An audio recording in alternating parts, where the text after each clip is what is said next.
What's going on, golf addicts? Welcome to the 2023 FedEx St Jude Classic betting preview, the first event of the PGA Tour playoffs. DB here, Pat Perry with me. Oh yeah, I forgot one thing. Hold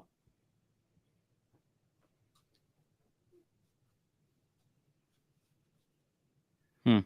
He didn't win me an outright, but I'm doing my best Lucas Glover impression. Just trying to do whatever I can to drum up any sort of vibe. I mean, my God, Billy Horschel. He didn't get a putt to the hole until literally on 18 when he had a 5-foot birdie putt. It was amazing. One birdie on the day on the 18th hole. He looked very shaky. He looked terrible. Yeah. I cannot believe how bad he was. And people were talking about Billy Ho being, not a closer. He actually is. I think I saw a stat before yesterday, 3 out of 5 times he's held a 54-hole lead, he's won. That's actually a pretty good percentage. Yeah. 60%. That's 6% of the time it works every time. He closes every time. That's pretty good. But yesterday to shoot 3 over or 2 over on that golf course. Yeah, it was pretty bad. I don't know, DB. I don't really believe in a lot of mojo and things like that, and humachikumachiboo, whatever you may call it, voodoo. But something's going on with you. I don't know.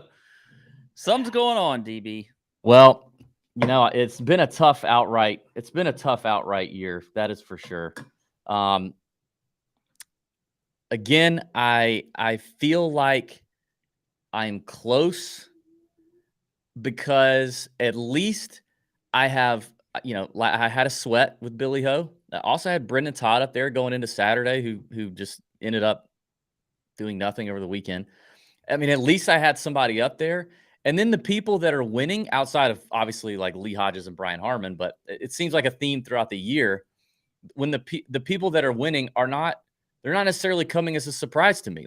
We've been talking about Lucas Glover. I've been a believer in the broomstick putter of Lucas Glover. So at least I've got that. It just feels like it's just one of those years where when you're betting golf, you gotta have some luck. I mean, obviously there's a lot of luck involved, and there is. And to win a golf tournament, it's really tough to do. And so the breaks are not going my way. But alas, today, Pat, I have a secret weapon up my sleeve. Actually, one could argue it's not really a weapon. It could end up completely, just absolutely boning me and being a terrible decision. But we're going to talk through the betting odds here. We're going to talk through our outright favorites. We're going to look at top 10s today. Top 20 markets not available just yet. But after we do that, Pat, at the end of the show, I'm going to construct DB's Big Balls betting card live here on the show. I like that. I'm going to be done with it after today. And I've got a little help. So stay tuned. It's going to be interesting. Also, in just a few minutes, we are going to announce a huge giveaway. It's one you're all going to want to participate in. I guarantee it. We normally don't do giveaways like this until January or February, but we're going to go ahead and get it started. And everyone could participate in this giveaway, and you are going to want to do just that. So we'll announce that here in just a minute. First of all, we got to talk about, let's down the board. We already started talking about a little bit with Billy Ho. Down the board, presented by Leaderboard, our favorite friends over there at Leaderboard with the best golf app in the business. I used it this past weekend. In fact, more on that here in just a minute. I know you did as well. The app is free to download. Click the link in the description. Doesn't cost you anything, but it is a fantastic app to keep track of your own stats, your own scores on the golf course. Also, it'll help you with your bets. Load you and your buddies in, whether they're a member of Leaderboard or not, although you should make them join Leaderboard so it's easier. It'll dot the scorecard for you, keep the handicaps up to date, who's getting a stroke, who's not. And then at the end, it'll tell you who owes who the cash. So check out our friends at Leaderboard. Again, it's free. The Android app, is the Android app live now? I think it's closed, right? Yeah, I think it is closed. Yeah. Okay. I'm not an Android user, so I can't check right now. No, I can't. I don't know either. Maybe somebody in the chat knows. Yeah. Pat, I'll let you start down the leaderboard. Well, I've got a couple things actually, DB. I'll start with this. I did find it relatively interesting, um, just following along with the top 70 portion of the FedEx Cup points. It I was mean, very interesting. obviously there was JT. I may let you kind of No. JT a little bit because you had some thoughts on Twitter about JT. I've got a few thoughts there, but I did find it interesting. Ben Griffin, like just sitting at home, kind of going in and out, flopping in and out of the top 70, and it ended up making it in there. Adam Scott kind of gives it a little bit of a run on Sunday with a pretty good. I think he had a 63. So I found that to be pretty interesting. And so I will say that, despite the fact that we talked about last week how it's so hard to understand some of the point system and what all's what and what they really need, it was interesting to me to follow along with that outside of just, you had Billy Horschel on the card. I actually had Ben on who was up there. But I thought the top 70 was pretty interesting. It was. It made for great TV. I mean, our champion Lucas Glover had quite the content and comments to make over the weekend when he was asked about the top 70. He kind of went off on it and said, he thinks it's kind of stupid. He thinks, he went on to say the pack is pointless. Nobody trusts it. The system is broken. But he certainly took advantage of it. I mean, and so it was entertaining because normally we're watching that top 125 number, guys keeping their card, which to me feels like that's even more on the line because it could be your career and you may be relegated back to the Korn Ferry Tour or whatever. And sometimes you don't ever come back from that. So those are interesting, but those are really more for the diehards, But I think for the casual golf fan that could tune in yesterday and they're seeing big names like Justin Thomas, Adam Scott battle it out to try to get in, it was very compelling. And got to give JT and Adam Scott and Lucas Glover and Billy Horschel, 4 guys who were on the outside. I mean, Lucas and Billy Ho knew they had to win, basically. Yeah. I mean, they totally sacked up and showed it. Now, little softy, pudgy, pudding Shane Lowry sure as hell didn't. And, of course, I had him everywhere and locked up everywhere. And now I will say this. In the Discord chat on Wednesday, I was like, who I'm kind of coming around on is Adam Scott. And I ended up with a good bit of Adam Scott, a little bit everywhere. But I talked about Shane Lowry. I locked him in top 20 finish position. And he just completely did absolutely nothing. And it was kind of sad to watch. So I agree with you. The story within that top 70 was a lot of fun. The JT thing, I like JT. Mad props for what he did. Yeah. And that chip on 18 was incredible. I mean, that was pretty good. Incredible. I mean, that ball had to have dropped it in the hole, kind of junior promed it a little bit, and then pulled out real quick. It had to have. But, and I mean, for JT to fall on the ground and all that is fantastic. It meant a lot to him. He almost made it. I probably would have done the same thing. The only thing I was like, is this necessary, JT? Are we just trying to mimic our best pal in the world, Tiger here? Was that damn sling hook shot he had to hit on 18 out of the pine? And he helicoptered himself into the ground that was I was like, is that necessary? I agree. Now the chip was a different story. I like the passion there. I saw a few responses to your tweets that were kind of it got confused because you put it about the same time that both things happened. I put it in me. That tweet was sent before JT's feet were out of the pine straw. Yeah. He wasn't even, he was 3. As soon as it happened, I was like, it was not even close to the same time as the chip off. But I understand Twitter, you don't see it immediately. So 10 minutes later, people see that tweet and they're like, come on, man, he's passionate. At least he cares. You guys the Twitter world is terrible. Yeah. Okay. I mean, pay attention. But there's 2 different things going on here. I did not mind the reaction on 18. And there were some people that did. Why? What's so bad about a guy that has shown a little passion? And that was a pretty ridiculous shot. He almost holed. Yeah. I don't mind it. He knew he had to hole it. I mean, I probably would, like you said, I probably would have done the same thing. I do not mind the passion at all there. Doesn't bother me. If that were you, and if you hold that chip and that's you, I am full on Happy Gilmore. I'm Happy Gilmoreing, Boo Weeklying, hopping on the thing and just riding around the whole, doing. Can you imagine member guest you or I does that to win the member guest. I mean, we're jumping in the pond. Yeah. We're doing all kinds of stuff. I'm going to I'm going to probably kiss somebody else's wife. I'm going to do everything. I'm going to go bananas if that happens. If JT would have done that, I would have been fine had he done anything if he'd have made that. Anything. But going back to the whole club twirl whatever thing that he was contortion of body thing, that was definitely over the top. I mean, just over the top. Listen, DB, you've played enough golf with me to know that I end up in that position a lot. Okay. Right. Have you ever seen me do that, trying to like hook a ball around a tree or something? I mean, listen, I know I'm not. Well, you can't hit a hook. Well, I guess you can. Yeah, I can hit a hook. Actually, that's my best swing.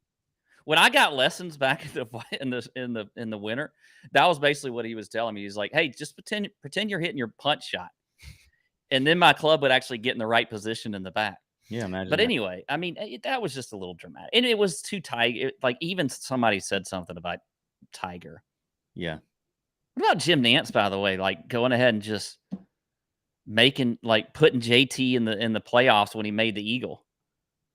Nobody gave Jim Nance enough crap for that. Like as soon as JT made that eagle putt, Nance goes, "Hello, FedEx St Jude."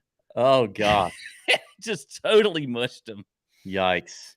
So, well, speaking of our own golf game, I was going to do this down the leaderboard, except DB edition down the leaderboard. Pat, I pulled some of my stats off the leaderboard site. I thought this was cool to show people, first of all, what it does. I've logged almost 17 rounds. I guess I got a 9-hole round in there, but 16.9 rounds. And I was just going to let you kind of look at this, Pat, and tell me what you see down the board. Been using leaderboard with just about every round I play, as long as I'm keeping my own score. And I think it's interesting data. It's you don't get any strokes gain data or anything, but it's good data if you keep good records, and it's so easy to put it in your phone as you're playing.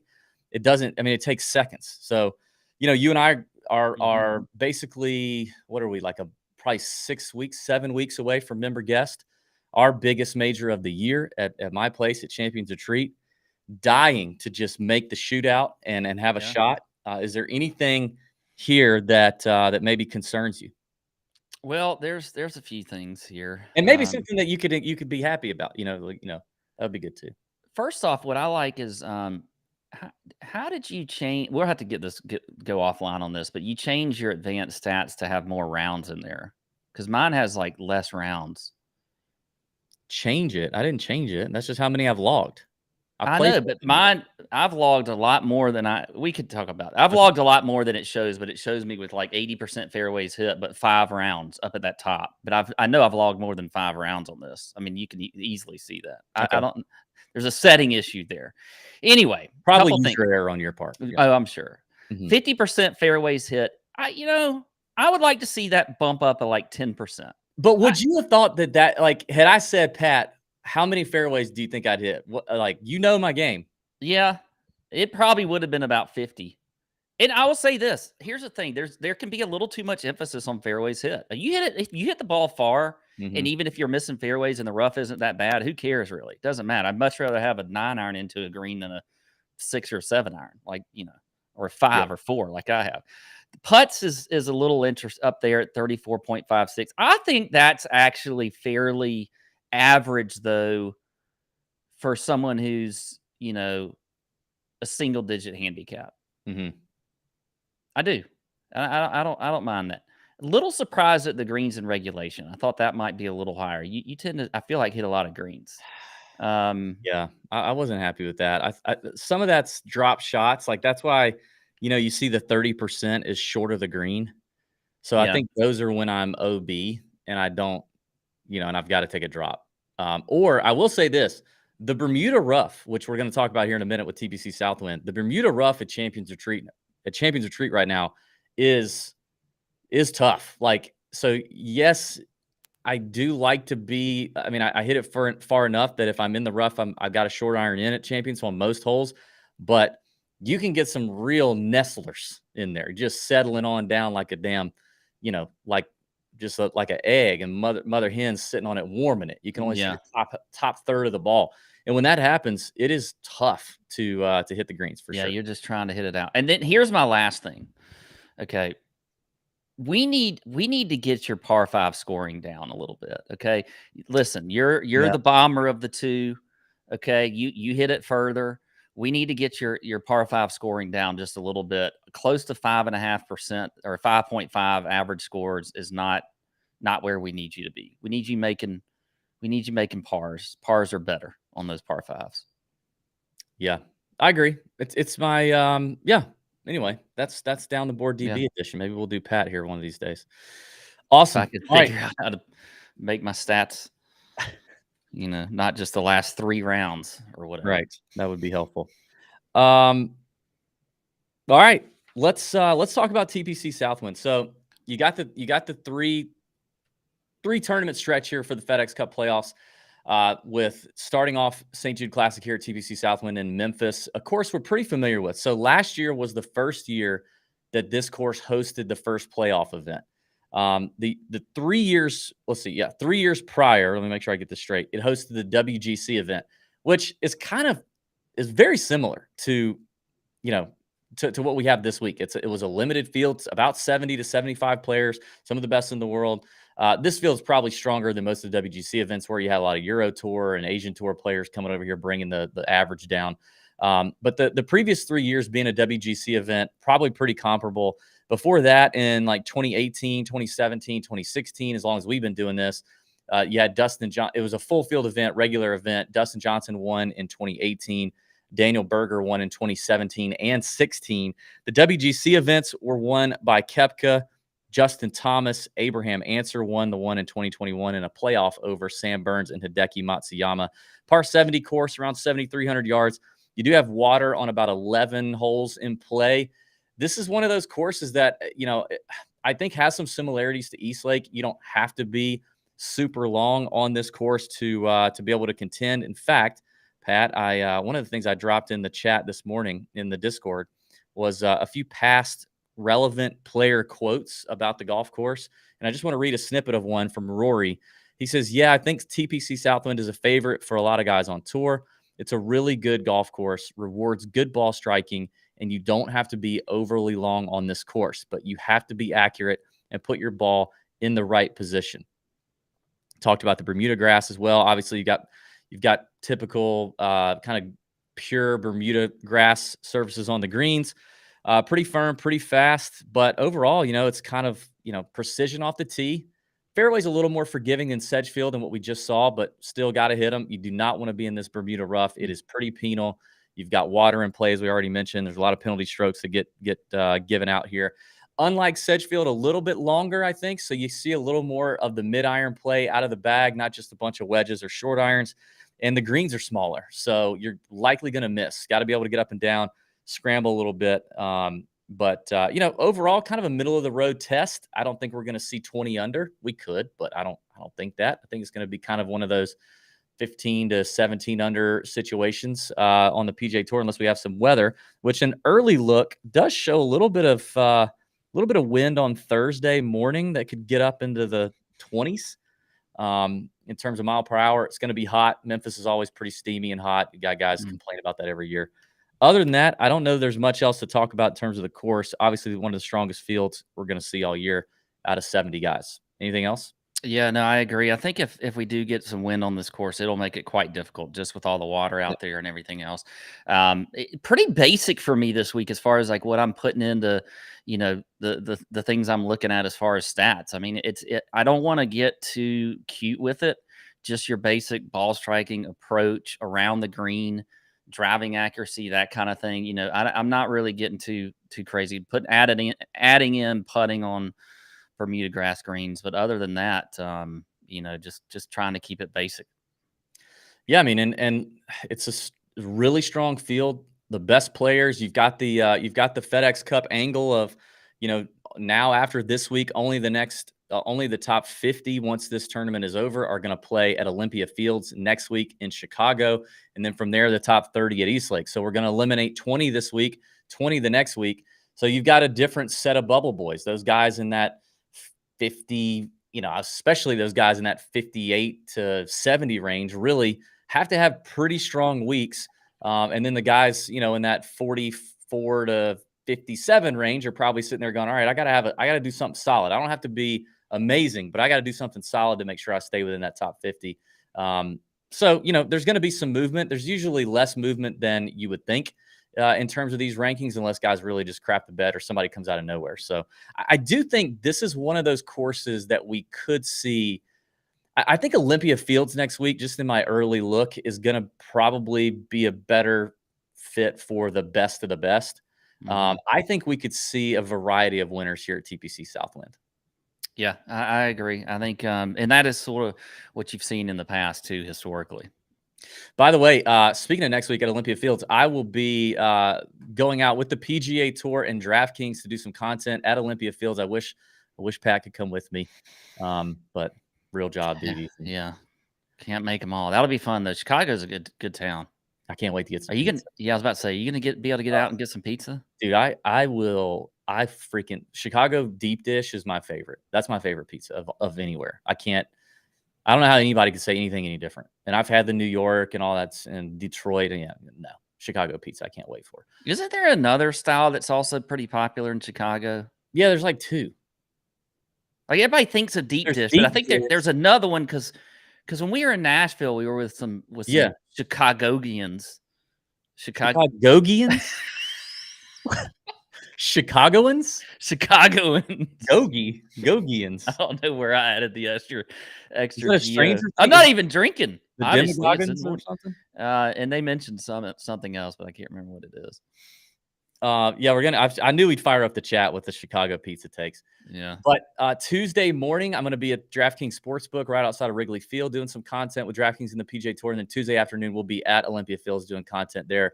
Legal gambling state, so the tour is going to put some money behind it. Listen, if you see the content anywhere, would love for you to engage with it, share it, promote it.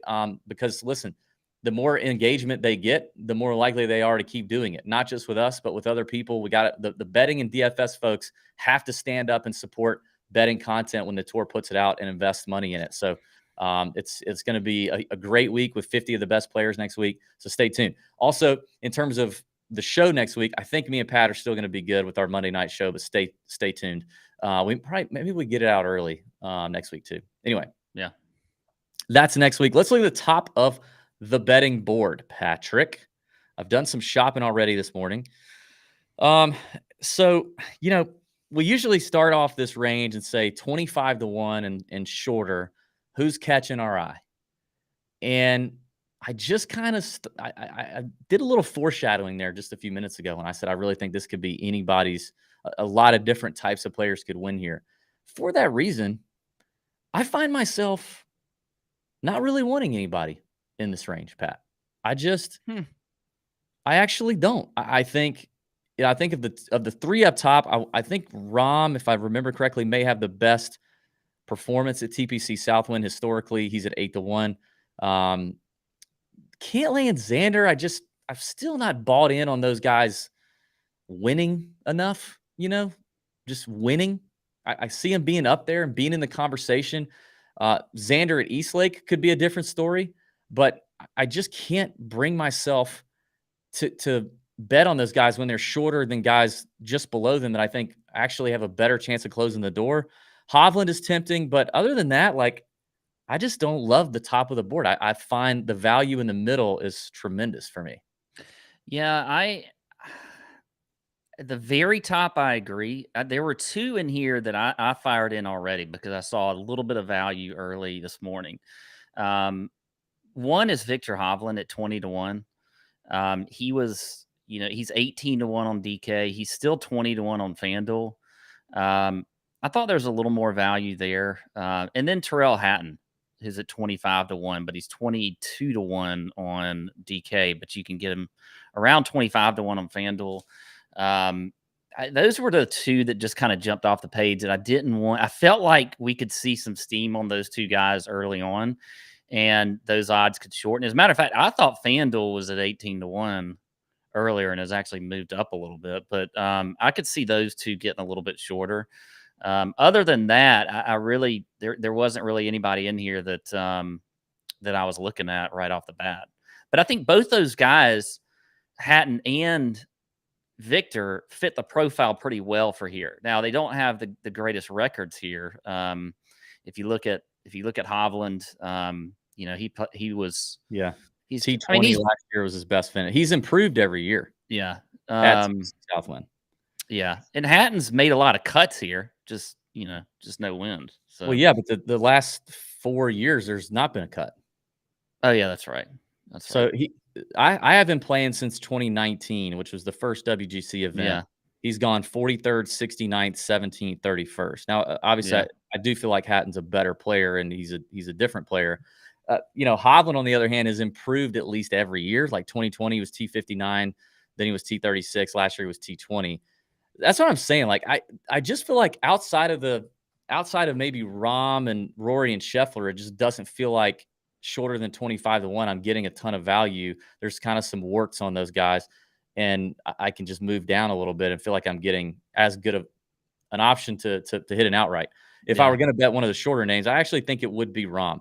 It's good to see him kind of get back and look like Rahm at the Open Championship. And he does have a better performance here, at least, compared to Rory and Scheffler. Rory's played well here too, but Rahm T5 last year, T7 in 2019. Yeah. Scotty's kind of not done much here. Missed the cut last year. I guess, missed the cut. Maybe I guess there was a cut. Yeah, there was a cut in the first. That's right. There was a cut in the first FedEx last year. There was 125 players, and they had a cut. Yeah. And Scheffler missed it after that incredible year. T14 in 2021, T15 in 2020. Those were both WGC events, no cuts, 70-man fields. So, yeah, I mean, the top of the range, I'm just kind of like, okay. I mean, I hear you. I hear you. I think Victor and Hatton are my favorites, though, up there. Yeah, I mean, Hatton, I definitely gave a good long look to. I'm sure it won't come to any surprise that I decided to just go with basically who I think is arguably the same player in Terrell and Tommy Fleetwood, another ball striking Brit, maybe not as good of a putter, but just as hot and a little bit longer in the odds. I'm not convinced that Hatton's a better winner than Tommy Fleetwood, just because he's won already on the PGA Tour, but. Yeah, so I kind of moved down to him, which brings us to the mid-range. And before we do, let's announce this huge contest, Pat. I am extremely excited about this. We normally do this in, like I said, January or February, but everybody just got their emails. Everybody got their emails from the Masters a couple of weeks ago. And you Wonderful see it email. floating around on Twitter. Yeah, floating around on Twitter, oh God, oh me. I didn't get the email. I got rejected. Well, you know who didn't get rejected? Us guys. Us guys. And we want you and a guest to come to Augusta and hang out with us on Tuesday on the course. Tuesday at the Masters. Practice rounds. Tuesday. Yeah. This is just tickets. This is not hospitality yet. We'll help you figure that out. We can definitely help you figure that out. We have 2 tickets. We want to bring 2 friends along with us to the Masters on Tuesday. All you got to do, all you have to do is sign up with SoBet. Our friends at SoBet, we've been talking about for months now, big supporters of the podcast. They're in it for the long haul. Anybody can get on here and sign up for SoBet. Even if you're not in an illegal gambling state, the gambling content on SoBet, I'm sure you could find a way to use other places. It's free to sign up and give it a look. The link is in the description. If you've already signed up, you are already in. What we're going to do is at the end of this contest, we are going to pull a list of everyone who signed up under our code, and we are going to randomly draw at the Zozo Championship in October. NFL season's about to fire up. I just put it out on Instagram and Twitter yesterday, Pat. Nasty, that's his username. He's a handicapper that's vetted and put out by SoBet.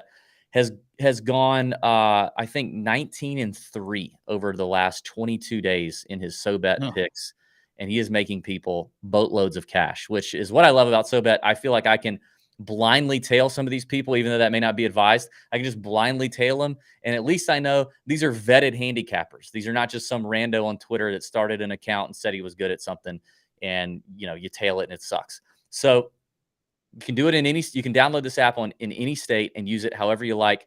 Download the app. Click the link in the description. When you sign up and you click our link, the TJ promo code is going to already pre-fill, and that'll give you a discount for. It'll give you $9.95 a month. It'll give you a discount for a 6-month membership or an annual membership, which we highly recommend. If you don't want to do that, though, at the end of your checkout, you can type in TJ trial and you get a free month. And then you can cancel after that month if you want to, but you won't want to because it's going to be NFL season, college football season. And so that handicappers are going to be helping people print money. It's the home of our exclusive top 40 round robin, which is up 5 units since we started in April. So you're going to want to tune in, check it out. All right, so all you got to do, download the SoBet app. That's it. Anyone who downloads the SoBet app will be included in the drawing in October for the Masters tickets and a chance to come hang out with me and Pat. Can't wait. Sounds good to me. I mean, I'm always excited to hang out with the listeners, especially out there. There's not a better place to do it. So hopefully it's a first timer. We always love the first timers coming out. Yeah, so that's the best thing. So as you could imagine, Pat, as we work into this longer range, kind of the mid range up to 75 to 1, I'm very excited about this spot. And I would say I would have to make a lot of hard decisions, Pat, but I'm going to have help. I mentioned that at the end when we do my betting card together. Yeah. I'm going to have some help. So I'm not necessarily going to have to make decisions, but I've got a ton of names in here that I think are really interesting. I already mentioned Tommy. Best number I see on him is 28 to 1 on FanDuel. I just really don't feel the need to hop off. I just don't. No. And you would you talk about if you're on a cold streak and you don't bet Fleetwood and he wins when you bet him like that just, you can't let that happen. He has to be on. Matter of fact, can you go ahead and write him in the card? Like, what if he doesn't end up on the card with your help? Listen, it's going to have to play out how it's going to have to play out. All right, you're going to let it be. Yep. Let it be. Let it be. Let it be. I love that song. That's such a good song. Yeah, it's a good song. You know who's a guy that I'm on that I don't know? I've probably been on him at some point this year, but I don't feel like it's been a lot. Is Colin Morikawa. He's also 28 to 1 on FanDuel. I mean, it's not necessarily going to turn into a putting contest, but I love the precision iron play, the precision off the tee. 5th here last year, runner-up at the Rocket Mortgage. Missed the cut at the Open, but I mean, the Open is the Open. So I'm interested in Kawa and Tommy Ladd at 28.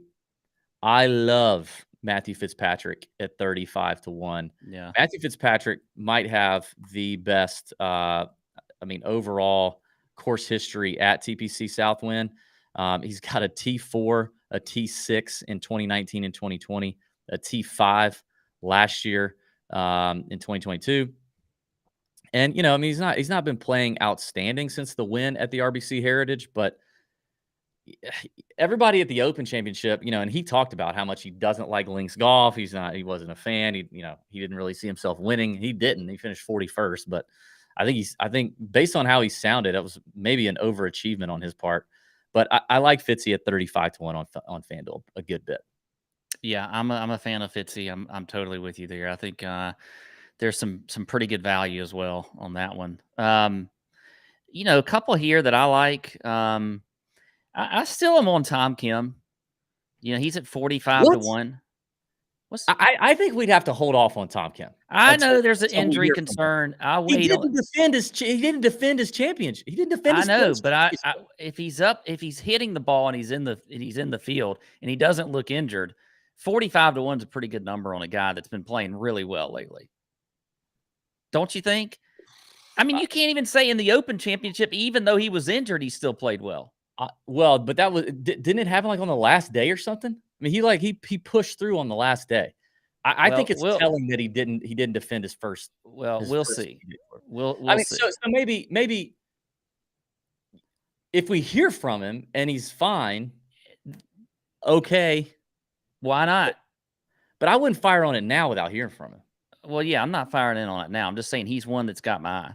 Another one that I like, Sepp Straka, is at 60 to 1. Now, I agree with this Straka. Is a course that, we were talking about the John Deere Classic, and it was kind of like, Sepp, this is not necessarily the greatest course as far as like he's not going to score a ton, but he did.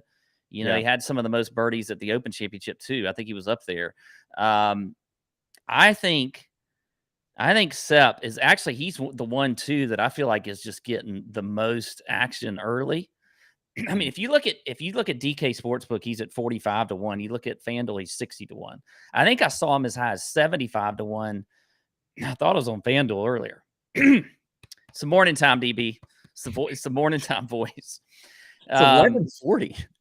I know, but I like Straka a lot. But I think if you are going to fire on somebody early, maybe not Tom Kim, obviously, but Straka's the one to go ahead and try to get because I think Straka will get shorter. He is getting a lot shorter quickly. The other one I had was Kawa, and then I think, what do you think about Wyndham Clark?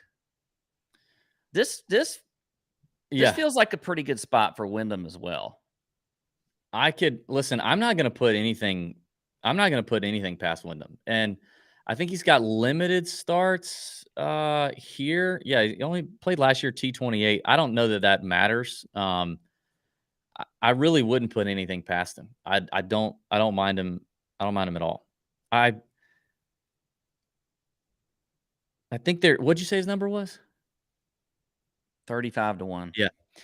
The problem for me is I prefer Fitz and I prefer Sam Burns. I didn't want to talk about all of them yet. But, wow. Yeah. All right. But Sam Burns at 40-1. It was good to see him have a good Sunday round. I think he played pretty well yesterday. Yeah, 3 under yesterday, T14 finish. What I liked is that he gained some serious strokes with the irons last week, which is typically not what we see from Sam Burns. Lost in a playoff here in 2021 WGC to Abraham Ancer and Hideki. Bermuda Burns. I love him here at 40-1. I think MGM is maybe the best number for Burns right now at 40. And then I like continuing to ride the hot form on Poston at 55 on FanDuel. And now listen, I'm giving a lot of names here because I gave no one in the shorter than 25-1 range. Yeah. But Poston and Ben On. Poston's 55, Ben On 60. I think Ben On is it's gonna be tough for Ben On to win a playoff event with this field. I get it. But dang it, like I feel like if the season were not going to come to a screeching halt here at Eastlake in just a couple weeks and then like have a few weeks break, I feel like Ben On is close. I think the broomstick putter that he's working with is helping. The ball striking's always been good. He's got more length now than he's ever had. He's one of the, super underrated around the greens. I'm believing in Ben On. I'm trying not to let our good friendship with Ben On get in the way, but I'm a believer. Finished T12 here in 2020 at the WGC event as well. Yeah. And then I like On as well. Obviously, he was on the betting card last week. So yeah. And I don't know how you can avoid Poston either on Bermuda as well as he's playing. And again, I think this helps Poston when it's a tournament that you don't have to hit it a mile because he's not going to do that for you. But just continued to play exceptionally well, gaining a lot of strokes with the irons. Round 4, what did he do? Was it round 4? I guess round 2 and 4 were his worst rounds. He shot 2 under. But, still doing a lot of damage. He missed some fairways in round 4. Fairways a little more forgiving here. I just think he continued to ride Poston. We obviously know he's got a ton of win equity. So I love that whole range is awesome. Yeah, there's because it's a shorter field. There are a lot more names here in this range going up to 75-1. I feel like there's just a lot of guys that we could hammer in here. But yeah, I like all those. Well, let's keep. I think Keegan is interesting too, but I don't know if he is longer than 75-1. No, I'm pretty sure he's not. I think Keegan's up there with the. He's 60-1 on DK, but he's 75-1 on FanDuel. And the putter definitely is improving a ton. I guess what worries me a little bit is just his record on Bermuda is not ideal. But yeah, the ball striking is tremendous. Let's go to the next range. Talk about a few bombs, and we'll get to some top 10s, maybe some top 20s, and then I'll bring in my assistants for my betting card here at the end of the show. Okay. All right. Before we do, I want to remind everybody about the Nut Hut. Football season is going to be lit in the Nut Hut Discord. If you are into betting on football in any format, again, our friends at SoBet are going to supply a NFL/college handicapper every single Saturday for SoBet Saturday, starting on August 26th. We'll be doing a live chat with that handicapper in the Discord with the Nut Hut members, talking about anything football related and gambling. That's going to be fun. We've got other Nut Hut contributors helping out with other football content. We had some football discussion on the Wednesday night live chat just last week after everybody was kind of done with the Wyndham. We started talking about preseason. And got to give our boy Dame a shout out, hitting the bets for the Browns Jets preseason game. We got some real degenerates in there. We've got some fantasy leagues going on in there. I'm working on a couple other possible guest contributions into the Discord. So if you're thinking like, man, golf's about to slow down, I don't need the Discord. Yes, you do. Yes, you do. Because not only are we still going to be covering every golf event in the Discord just as well as we cover it during the spring and summer. We have 7 or 8 events on the PGA Tour season in the fall once East Lake wraps up. But also, it's going to be a hotbed for football content. So get in there, get in the community. Link in the description. $19.99 a month, $199 for the year. You will not regret it. You can cancel at any time, but you won't regret it. Great community over there. Thank you to all the Nut Hut members. That is the best way you can support what we do and help us elevate, help us do more, help us put out more content, help us get Pat full-time, is joining the Nut Hut. So if you appreciate the Tour Junkies content, all the free shows and shit we do all the time, that's how you can support us. All right. Bombs. I mean, can I just say this too? We didn't talk enough. I mean, I know I'm wearing the Lucas Glover hat. I really like Lucas Glover.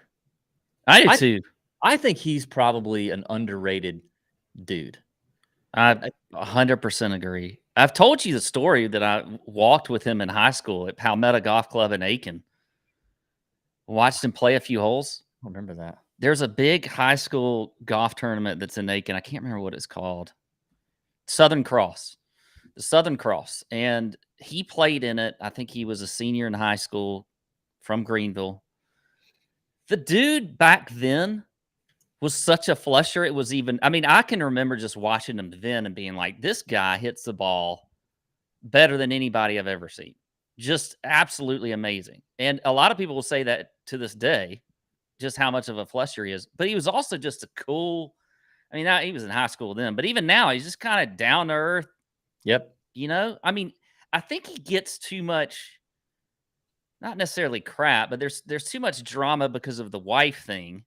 But Lucas really, like, I never feel like the drama has it's been a part of it, like his deal, you know? No. Like that was then and it is what it is, but he just feels like a good dude. He feels like a good dude. He feels like a guy who people respect on tour. I've never heard a bad thing about him. And just a good old, dude. Southern boy, which we love. Family man, like his thing at the end, like almost got to me a little bit. And I was already over it with Billy Ho. I mean, had Billy Ho even looked like he had a effing pulse yesterday, I might have been mad. But by that point, yeah. And then I was kind of starting to pull for Ben On. But then when I felt like it was out of reach for Ben On, it was like Glover. It's actually, again, you talked about how maybe I'm just cursed this year, but I talked a lot about Lucas Glover last week. I did a video on Instagram about a tip about going back and looking to see how guys missed a cut, if you remember correctly. Yeah, I do. And I pulled out Lucas Glover from the 3M and said there was one hole on his second round that he 3-putted from 19 feet, where 1.5% of tour players on average do that. Lucas's average is probably 2%. But if you take that out, he makes a cut on the number.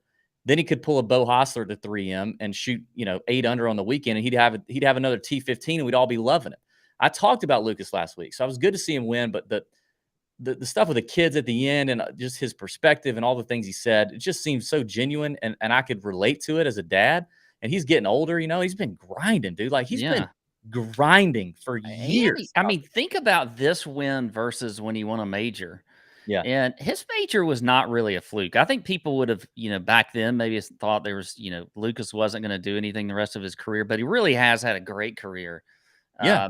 And I will say, it's a little surprising he wasn't on either of our cards. But look, we're not trying to throw out 15 names on our cards, Well, I am, because I just want to hit a win. I'll throw out one. But I mean, sometimes it's just not going to happen. But we, like you said, I think what you talked about him last week on the show was fantastic. So if, I'm hopefully, even if someone's not on our cards, you're gleaning something from the show that to maybe put them on yours or do something else. Like even I looked at Lucas like on the 17th hole on Saturday, and he was plus 280 to win. I was like, I'm gonna fire in on this Yeah. because I mean, at least I can win some units back. Yeah. So I started to talk about him because he's 90 to 1 on FanDuel, and I don't hate it. Like I know it's crazy, but we've seen some crazy stuff happen. We saw Brian Harmon beat everybody's ass at the Open. We saw Lee Hodges win. We've seen some crazy stuff. Like to have that experience from Lucas, and if you look at his last 5 tournaments, he is hot. He gets to stay on Bermuda. He gets to stay on a course where he doesn't have to be the longest guy out there, and he can use his precision to his advantage, which is exactly what he's been doing. Yeah. And he gets to stay on Bermuda and stay hot. And I think now he's currently, what is he, like in the 50 range? 49th. Yeah, 49th. Yeah. So, he's kind of on, I mean, he's got to have a good week, and I just think 90 on like that just seems like a good deal compared to the other names down here. Yeah, I would like to see. I wonder what's his top 10 number. We can look at that in a little bit, but Yeah. I wouldn't mind a top 10 there either. I'm with you on that. I also think Denny McCarthy at 90 to 1 on FanDuel. God, Denny I hurt. gotta do it. I gotta go back in on Denny. Denny hurt some feelings, didn't he? God, he Yeah, hurt some feelings. he really did. He really did. He's a little bit shorter than that though on DK, but 90 to 1 there. I think too, like Taylor Moore I got a little interest in Taylor Moore at 110 to 1. I hit him earlier this year on a Bermuda course at the Valspar, Copperhead. 7 under yesterday. Yeah, played really well yesterday. I think Taylor Moore at 110 to 1 is a little bit too long for him. So he's another one that I've got my eye on in this kind of bomb category here. For me, I don't have a ton of guys. I do see the Taylor Moore thing you're talking about. I mean, I can kind of get down with that. I mean, Brendan Todd at 150 on FanDuel just seems like there's a couple of misprices here. I think Todd, again, not having to be super long here, getting hot with the Bermuda putter. He's a multiple winner on tour, and Schink at 250. Like Schink at 250 on FanDuel is criminal. Yeah. And we had a little intel on Schink late on Wednesday that we passed along, and we know what he was doing last week. And he did fight to make the cut. I think he made it on the number. And then I think it was kind of let's work on some stuff. Let's build some momentum for Memphis. But Schink 250 is just ridiculous. So yeah. All right. Let's talk top 10s, top 20s. I had looked at top 10s. I mean, top 20s, we're going to get interesting numbers because of the short field here. But I mean, actually, Lucas is an interest. Lucas is 14 to 1 to top. Oh no, that's top 5. He's 5.5 to 1 to top 10. Yeah, I like that. So let's see. All right, so you want to do top 20s, I guess. I mean, we can throw in some top 10s.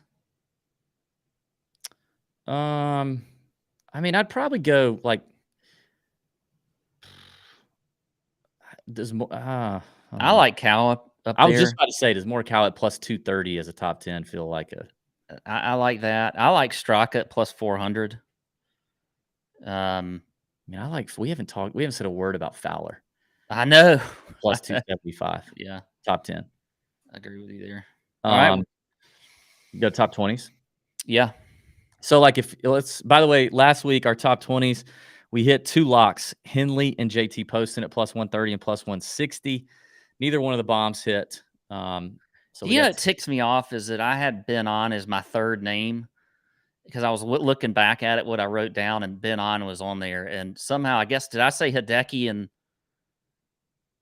I must have used Hideki because he was my top name. I thought maybe I'd crossed him out and gone with On, but anyway. I don't have down the losers. I only have the winners. Thank you. Okay. Appreciate that. So let's look at top 20. Let's talk about a lock or 2 locks each and then 1 bomb. I'm going to say,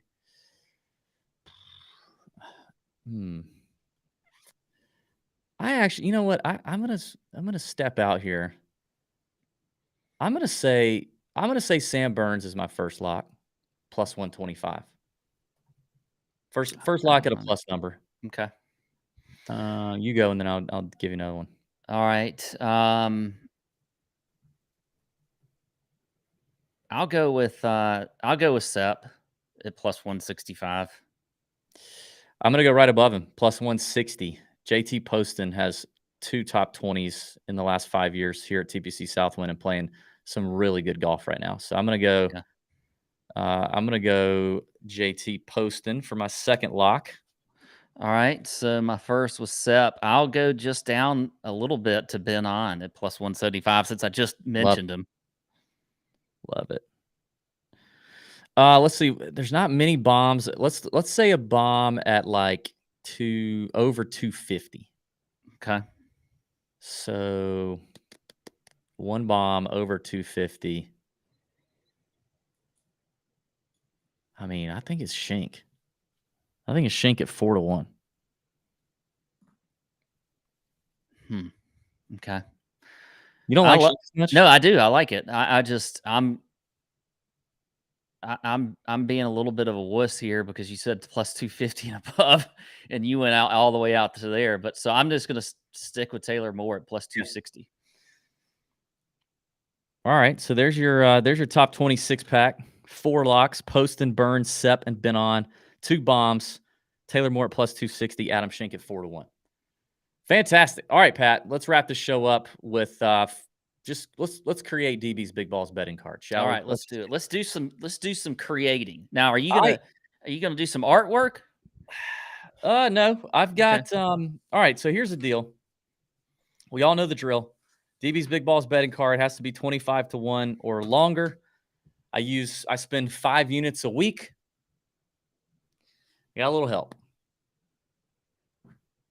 from my friend, the betting wheel. Now, I thought you were about to lift up your dog or something. He's such a fat ass. I couldn't hold him up for that long. All right. So on this betting wheel, now I will say I have put some names on here, names of players I like. There's a lot of names on here. There's you hit the name twice. Do you have to double the units? Oh God, no, no. Right. Well, I mean, I guess we could. If we really want to let the wheel determine. Yeah. Now, so there's 10 spots on this board. If you'll notice, this location here, that is the middle finger. That's the middle finger spot on the betting wheel. Okay. This is where I have to take both players on the wheel. And they are 2 players that first of all, I know I did the whole thing. Oh, yeah. I love this. But those are 2 players that I damn sure don't think are winning this week in Bo Hostler and Patrick Rogers. And if I land on that, I got to give a half unit each. Okay. So we're going to spin until I spin 5 units. Okay. Okay. I like how you did this. There's probably some rules that we have to make up as we go along that I probably didn't think of. Okay. So I guess let's but technically you have narrowed it down to ones you like. So it's not like this is completely random or anything. This is right, but there's 2, 4, 6, 8, 10, 12. Oh shit, where'd I start? 2, 4, 6, 8, 10, 12. There's 13 names on here. Okay. All right. And so what I did on the spots with 2 is the first time it lands on there, I get a choice. If it lands on there again, I have to take the other player. Okay. You ready? That. Yep. Let's go. All right. First spin.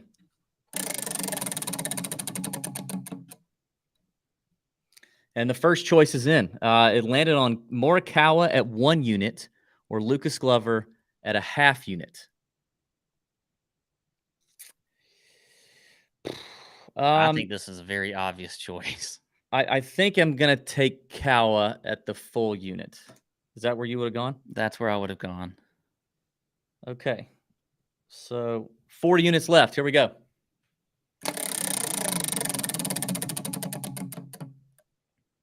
All right. Oh, yes. Fitzy. Okay. Fitzy for a full unit. All right. This could be a very skinny card for DB. Yeah. Listen, as long as it doesn't land on the middle finger thing, I'm good. Oh, hold on.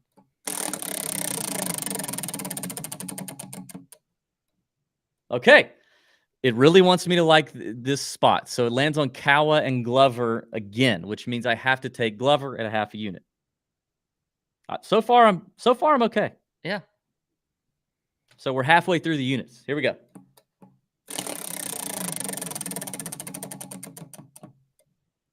Oh dear. Oh dear. Okay, this is a decision. Well, I It's can't. it's Russell Henley or Corey Connors, which we didn't talk about Corey Connors on the show. And I kind of like. We didn't talk about either one of these guys on the show. I kind of like Henley too. I don't love that I got to spend a full unit on Russell Henley. Like just in the event I could get Tommy or Poston, I actually like a little more. But do I feel like Connors could actually win? Like, which one of these two do you think is more likely to win? For some reason, I'm leaning Connors. Mainly just from a ball striking standpoint. And, we always know the putter's a little bit difficult, but is Henley going to be a little, I don't know. I mean, he's got to get up for the playoffs. I mean, I know he's Yeah, disappointed in how he played after the restart yesterday. And he's been playing really well. Henley's only played here one time. It was last year. Connors has played here 5 years in a row, and he's never really done much. No. All right, I'm going to go with the chat. DT says Connors. You say Connors. I'm going to go Connors at another half unit. Okay. So far, I bet this is shaping up to be a unique betting card, I would imagine. Ready?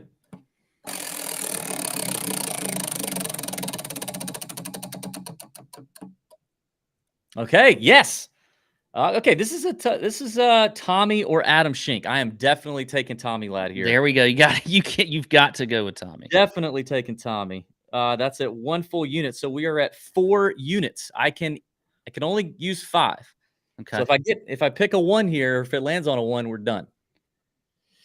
And so far we've avoided Bo, Hostler, and P. Raj. Here comes the jinx. There it is. Betting card is done. Okay. And Burns, 1 full unit.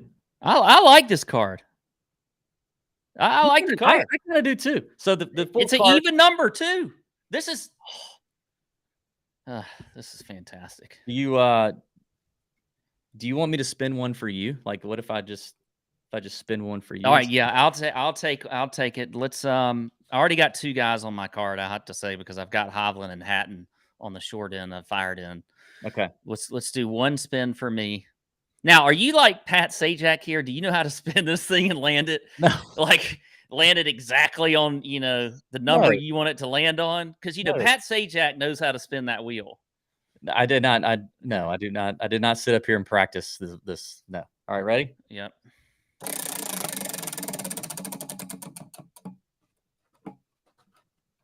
Nah, you kept. Okay, sorry.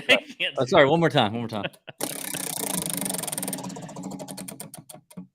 Oh, been on. That was twice. It was actually twice in a row. It landed on. Yeah, and that's for a full unit on been on, by the way. Been on full unit. All right. So again, my card is Burns, Fleetwood, Morikawa, Fitzpatrick for a full unit each. Lucas Glover a half unit. Corey Connors a half unit. I actually am very pleased with how that turned out. Yeah. I feel like I got 4 guys up top that could get it done for sure. Glover would just be riding the hot hand, and Connors probably not winning. But all right, well, it can't hurt to change it up. You know what I mean? No, I like what you did. See, if it wins, I can go, listen, I narrowed down the names. I knew the names, right? So I can still take a little bit of credit. If it doesn't win, I can just be like, it's the freaking wheel. Like I just spun the wheel. Yeah. I can play both sides. Hedging a little. Yeah, I'm fine with that. I might just bet like this all season. Some people might say that's how they always bet. I don't know. All right, that's it. Don't forget the Masters contest. Sign up for SoBet. Link in the description. Use promo code. It'll pre-fill TJ when you set up, and that's fine. At checkout, you can put in TJ trial for a free month. DFS show coming soon. Enjoy the FedEx St Jude. Bend over your bookie. See ya.